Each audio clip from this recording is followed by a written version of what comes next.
So, good morning to everyone. Sorry, it's not good morning. I don't know when I will post this video. So, sorry, hello everyone. So, today I'm going to discuss about a condition that you already saw in my thumbnail. So, let's begin. So, when I was posted in pediatric medical ward, I saw a baby. Initially, he was actually born very normally, but after a few days, the parents noticed something unusual. So, his head is actually slightly enlarging, and he's having poor feeding, and he's vomiting, and also his fontanel is bulging, and he's irritable for that. So, then he was actually came to the outpatient service. What I just do for the very first time is that I just measured his head circumference, and it was slightly larger than normal. And when the pediatrician came, he do the thorough physical examination and noticed that there is a bulging in fontanel, and he advised to take cranial ultrasound. And from the cranial ultrasound, he is actually diagnosed as non-communicating or obstructive congenital hydrocephalus. And what is actually the doctor advised the parents to do is that VP or ventroperitoneal shunt. Okay, so when this ventroperitoneal shunt was done, the baby is now having follow-up. So let's talk about hydrocephalus. And this hydrocephalus is actually derived from a Greek word. Hydro means water and cephalus means head. So whenever we are actually imagining about hydrocephalus, we should know these three classical terms or the classical symptoms or three classical statements. The first thing is that there will be increased amount of cerebrospinal fluid, or in short we can say it as CSF. And second thing is that there will be dilatation of that ventricular area. And third thing will be there will be increased ICP or intracranial pressure. So hydrocephalus is nothing but increased CSF fluid in the brain. So what is actually enlarging here is that increased enlargement of ventricle. So as I already believe that you know what is ventricles. So we know that what is CSF. CSF is actually a colorless fluid that actually bathes the surface of the brain, where choroid plexus is actually the site of production of this particular CSF. And when we are talking about the pathway of CSF, I am not mentioning more about the pathway, as we all know that we have lateral ventricles, third ventricle and fourth ventricle. So actually the CSF will be pass through all those four ventricles. Okay, all those three ventricles. And what is actually happening? Let's talk about the types. So there are two types, that is functional and there will be congenital and acquired. So let's move on functional. So when we are talking about functional, there are two types, that is communicating or non-communicating. This non-communicating is also known as obstructive. So what is actually communicating means the CSF is actually produced from choroid plexus, which will move through lateral ventricle and through third ventricle and fourth ventricle. So in between we have syllabian, aqueduct, foramen of Munro, Luschka and all those things. I am not talking about very detail on that. So we will be doing another video on that. Okay. So in communicating hydrocephalus, there will be something different. What is actually happening is that, so the ventricles, when the CSF is moving, there won't be any reabsorption. Okay. So what is actually happening in our body is that in normal condition, from choroid plexus, the CSF will be passed into left ventricle, third ventricle and fourth ventricle, and it will move to subalpinoid space and it will reabsorb back to venous system. But in communicating hydrocephalus, what is actually happening is that there won't be reabsorption of this particular CSF. So more and more amount of CSF is actually producing from plexus, but what is actually happening, there won't be reabsorption. So automatically the ventricles will be becoming very large. So there will be increased or enlargement of head or a brain will be happening. So in second case is non-communicating, is also known as obstruction.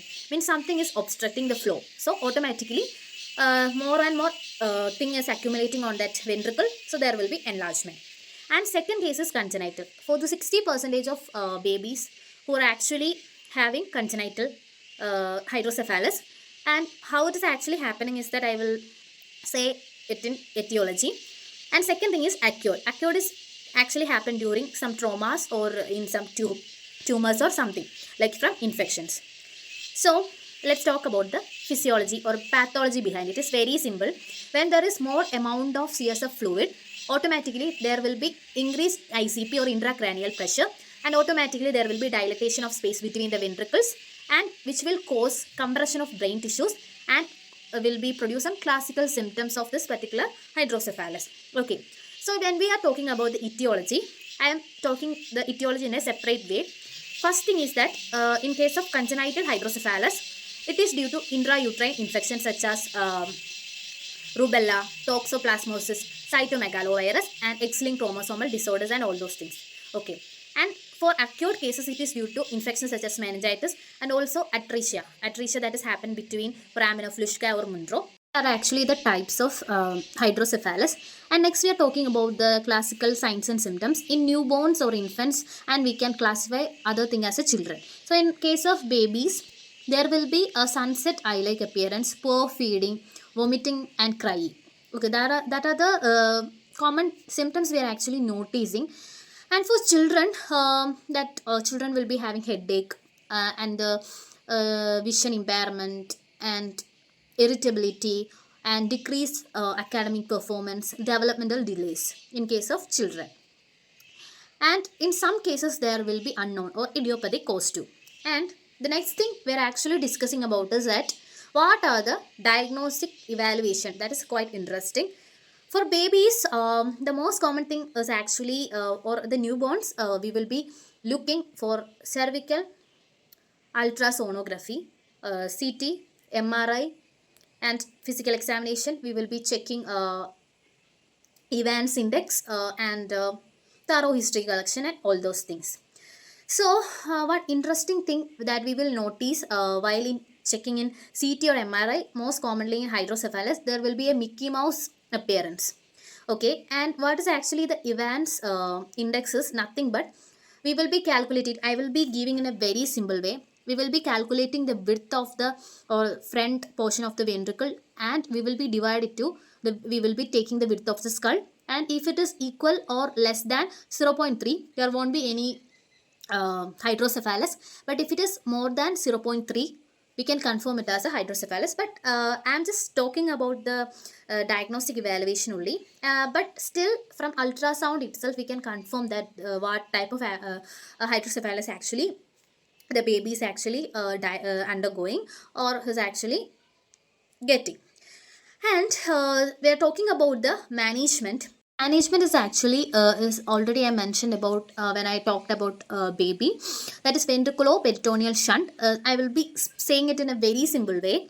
We will be giving an opening to the skull, and we will give a catheter. We will place a catheter to the enlarged ventricle, and we will connect a tube from the brain to abdomen. So excess amount of that particular CSF fluid will be absorbed in the abdomen, so it will protect the brain. Okay, and also we are also doing ET, and I'm also treating the underlying condition too. So what are the complications if we left untreated? First thing is that brain damage will be happening, death will be happening, and increased intracranial pressure. There will be seizures, developmental issues, and vision impairment can be happen. And I hope you guys understood it very well. So hydrocephalus can be treated in very easily when it is actually treated in early stages of life.